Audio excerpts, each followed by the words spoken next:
Okay, hot stuff. I became such a better entrepreneur when I realized how much I was relying on validation from other people to keep my energy high in my business. When I realized this, it really was, I would say it was probably one of the best realizations that I had in my business. Because even though I would say that I'm a positive person and that I always have a good outlook, it was so interesting that there were so many external factors that were tied to my mood. If I would put all this time and energy into content for it to not do well and to feel like that it didn't get the engagement, to spend all this time writing emails to then not get replies or not get clicks. And even going through a launch and feeling like that I've genuinely done a really good job and not getting the sales result that I want. And I would say this year, I got to a point where I literally just don't even care. I just don't care. And I think the reason is why I don't care is because I had made the correlation that I was caring because I was still relying on validation from other people to tell me that I was good at what I do and to tell me that I had a great business. And it was interesting. I had a conversation with someone in my co-working space today about this. And we were talking about Instagram and engagement rates. And she was like, "Do you care?" And I'm like, "Nah." And I think I had said it in such a way where she actually cracked up laughing. And I said, "Yeah, I don't care." I said, there was once a point in time when I would get really upset about my engagement on Instagram being low. And then this year I was like, well, at the end of the day, it's not like everything is just like disappearing into like the air. It's still there. And if I'm building a good brand, if I'm showing up and I'm visible, I've created a body of work that people will go back and they'll have a look at. And, it's nothing's wasted. I can always scroll back through my feed. I can turn something into a podcast. Like I can do whatever I want. I can republish it. But for the most part, I'm not going to let the actions of other people dictate how I feel about myself, how I feel about my content, how I feel about my business. And let me tell you, this is freeing. And it's so freeing because when you realize that you are in control of how you feel and how you show up, it's like you're always gonna be in control of your state. You are always gonna be in control of your mood. And, I am saying this as someone that has had launches not go well, where it really knocked me. Where now, I didn't get at the end of financial year the result that we wanted for GGE. And it's so interesting that there was once a point in time where that would have really knocked me. And it would have knocked me so much that I would have carried it into the new financial year. I would have carried it into the next thing. And I would have started to almost question my belief in myself and the belief in the product. And what I did instead is I just chose to believe that the result that we got was great. And it's funny because, I think the previous financial year, I had a period in time where I think in 90 minutes I made more in like 1 month. It was madness. And it's funny because I'd gone into this launch being like, I wonder if that would happen again. And I caught myself thinking that and I was like, well, who would you be if it didn't? And I'm like, well, I would be the same person. Even if we had a big month or we had a low month, I would still be the same person. My conviction in what I was doing wouldn't change. It's like I'm not going to show up and then be like, well, here's how you're going to make a month's worth of income in 90 minutes because if I wanted to do that, I'd just do that now. Like I don't need that. And this is my question for you. It's like how much do you need validation from other people to keep your energy high and for you to feel like it in your business? It's like when there's silence, when there's a dip, when you're in the middle of a launch and it feels like there's no sales, how anchored into your belief and into what you're doing are you? And it's like the more that you can practice this, especially out of launch in a lower stake situation. So let's just say the every day of your business, you're gonna be such a goddamn good entrepreneur. I had found myself at the end of last year in a period where I had no clients for 3 months. People had either finished up, they'd wanted to go their own way, or they were like moving overseas, they were pregnant, or they were pregnant and moving overseas. And I had no clients for like a 3 month period. And when I say I had no clients for a 3 month period, I think that this had happened around like the end of September. And I'd made a decision. I was like, okay, cool. What would it look like to take the rest of the year off? You've got a little GGE launch. Let's do that. You've got enough cash in the bank. Why don't we just take the next year off? You can take your time, have a completely open diary, and just focus on being in your business, seeing what's happening with your clients, focusing on Give Good Email, and then focusing on the next year. And where this was a really interesting exercise is I didn't have any client validation to tell me that I was good. It's like we've all had clients who will give us an amazing testimonial or say, "Oh my gosh, you're so amazing." And I also realized that, okay, cool. I have nothing currently that I can draw on where I can talk about. This is me where I'm now going to have to share my own entrepreneurial experience. I'm going to have to go back in the archives of shit that I've done before. And I'm just going to have to make like this period of silence work. And it was probably one of the best things to happen in my business because I realized that, I could take a year off and I could have no clients for a year and I could go through a launch and have it not sell. And my belief in what I do and my business would remain unchanged. And most importantly, you wouldn't know. And what I mean by this is I'm not going to show up on Instagram feeling really sad. There's not going to be a reel. I'm not going to be like energetically fucking flat like a pancake.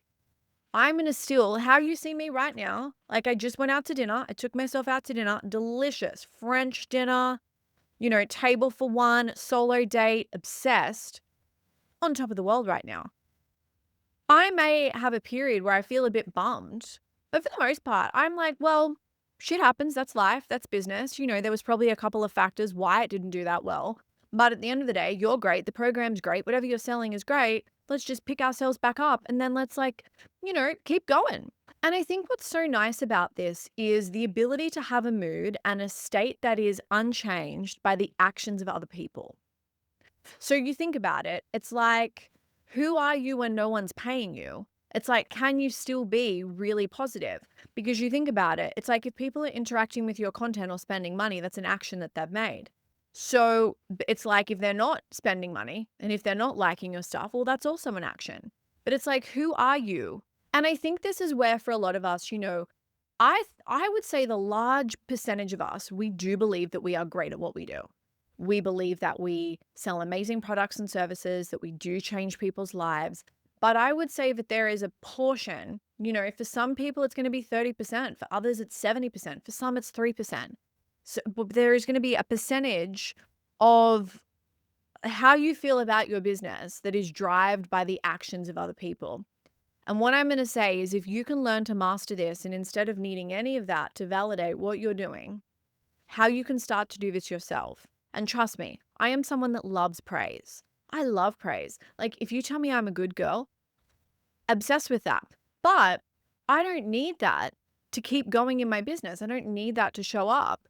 And I even had this realization with the podcast where, I think because I'm now doing stuff on YouTube, my views and engagement has gone down just a little bit. And I thought, what happens if we go down to like 10 listens an episode? And I was like, no, I'll still show up. I really enjoy this. Like I genuinely enjoy this. And I feel like this has been the biggest, I would say, entrepreneurial win because, I always used to think about like Gary Vee and how he would talk about the process. And for me, it's like, I love this so much. The money, like incredible. Like, of course, I love getting paid. I love cash. It sustains my life. I've got a mortgage. Girlfriend needs to pay her bills. But, for the most part, I do that all myself now. I don't know where the change happened. I don't think that this was like a switch where it just happened overnight. But I think for me, it has been a constant coming back to myself.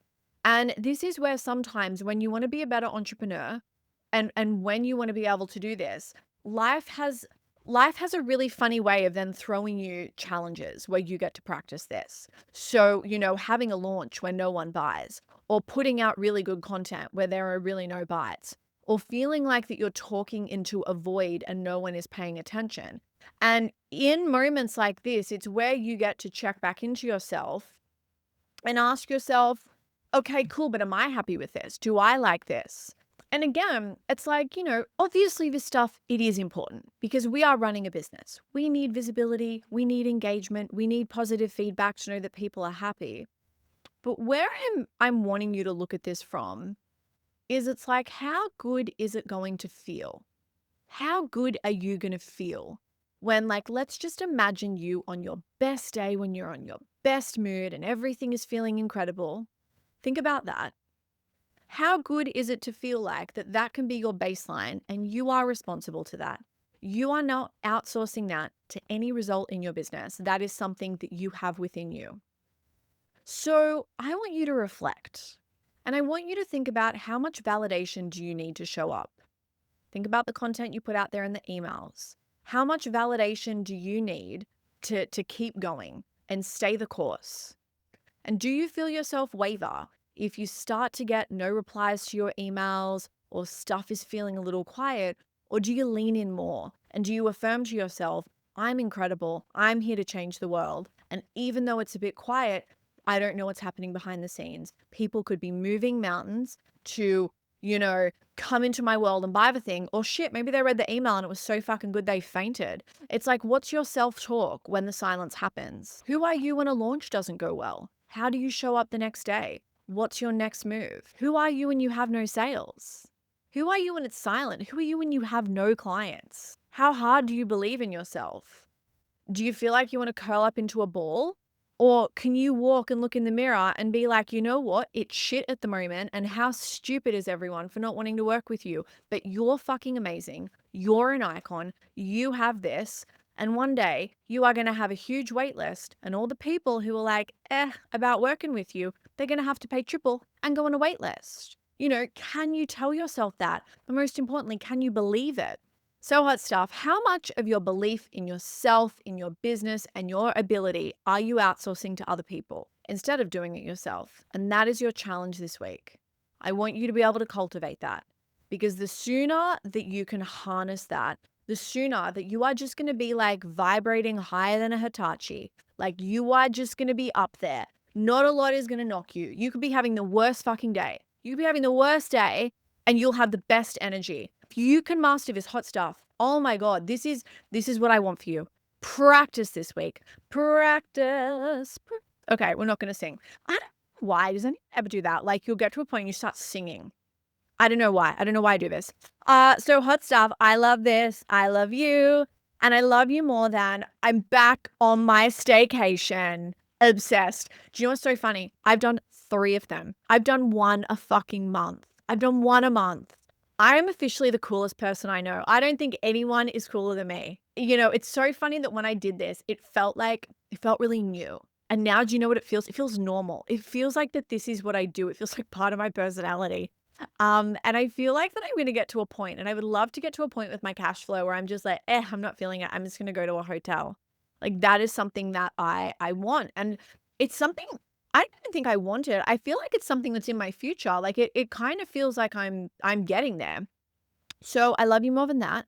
I love you more than, oh, you won't be able to see.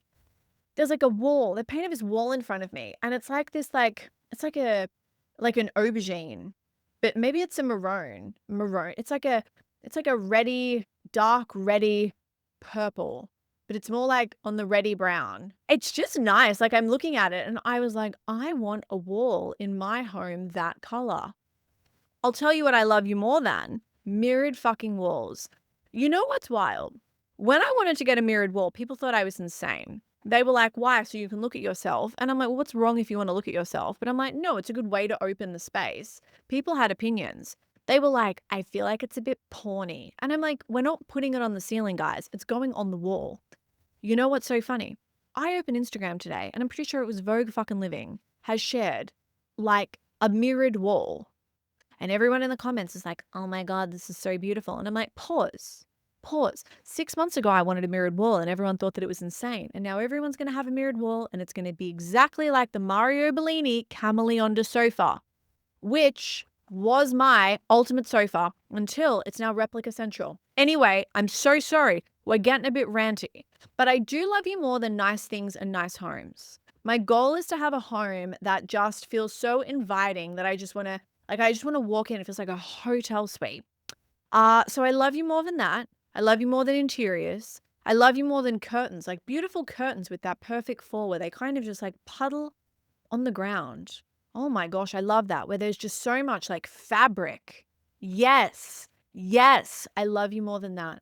I had a delicious dinner. I love you more than that. I basically have the same thing every time I go there.